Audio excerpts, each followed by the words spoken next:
Hey everybody, welcome back to the channel. We're going to start a new series on C6. We're going to do some mods with this car. It's my son's car. He just drove it out from LA and he's going to stay for the holidays while we work on it.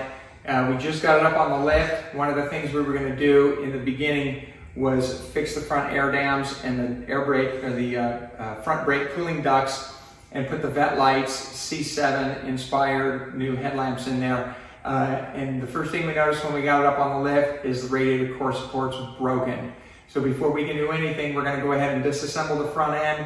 We're going to get a radiator support on order, and we'll get that in and we'll shoot some video and show you how that's done.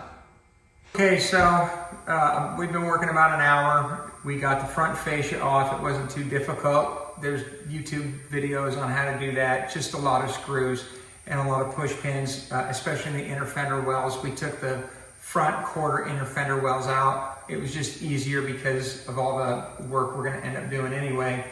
So the upper plastic shroud here that makes up part of the cooling fan shroud sits here on the top pins of this radiator, keep it from moving. But as you can see, there's nothing holding this up. My son had a transmission line fitting that started leaking when he bought it, and this is why, because the radiator is not supported with that broken core support. So we got all of this stuff out.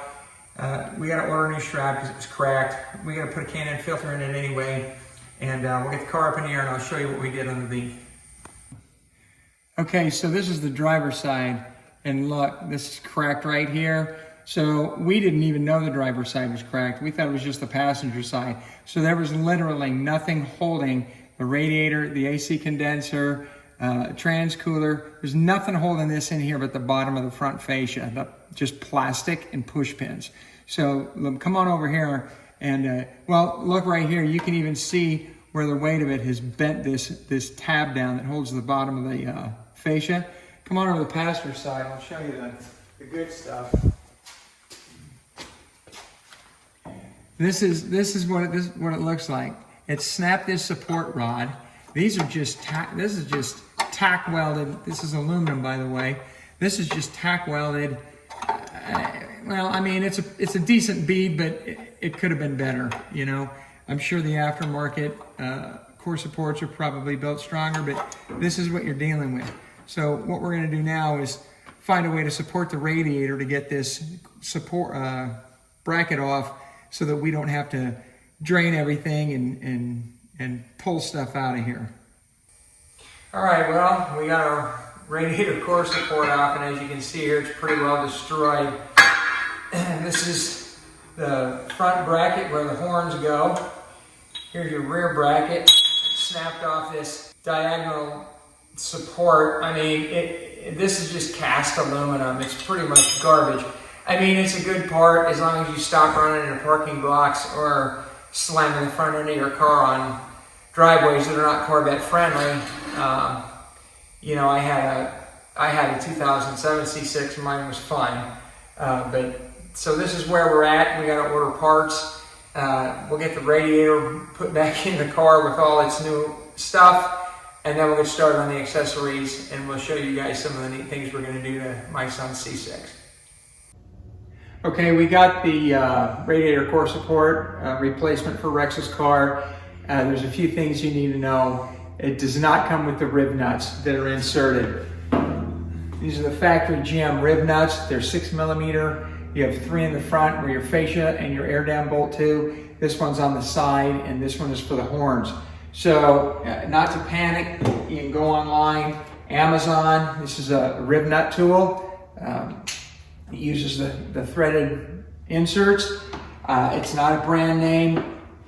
Tools, I don't know, I think I paid 40 bucks. It comes with a handful of SAE and a handful of metric. These are the 6mm we need. I already got one installed. I'll take you around the front and I'll show you how this works. Yeah.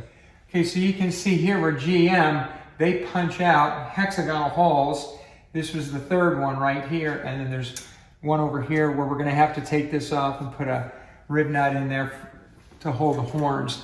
They sit in here like that. So even though they're hexagonal and not round, they'll fit.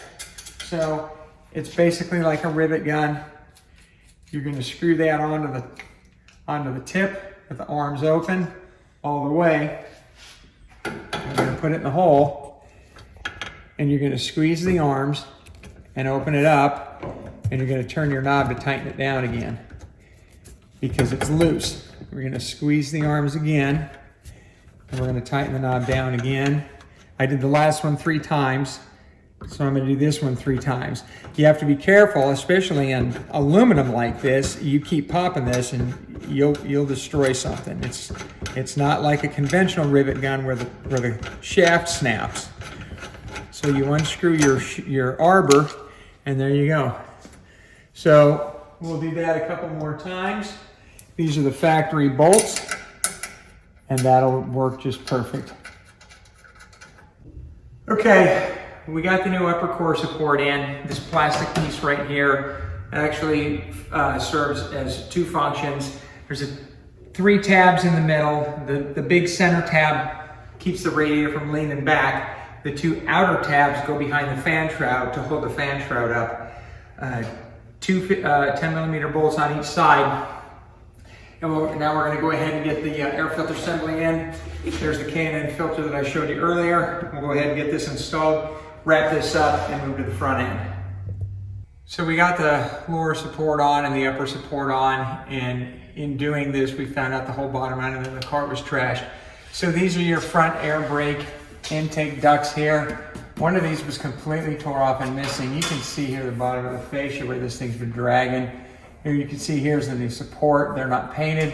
We got all new air dam pieces, and we got everything back on the front of the car like it's supposed to be. So, you know, it wasn't too difficult. Most of the stuff you can find on YouTube, everything was done with just some basic hand tools.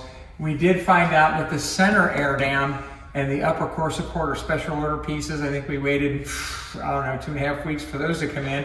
Ironically, the core support we got in a couple of days. So I hope that covers everything. If you have any questions, give me a call. Thanks for watching, and don't forget to subscribe.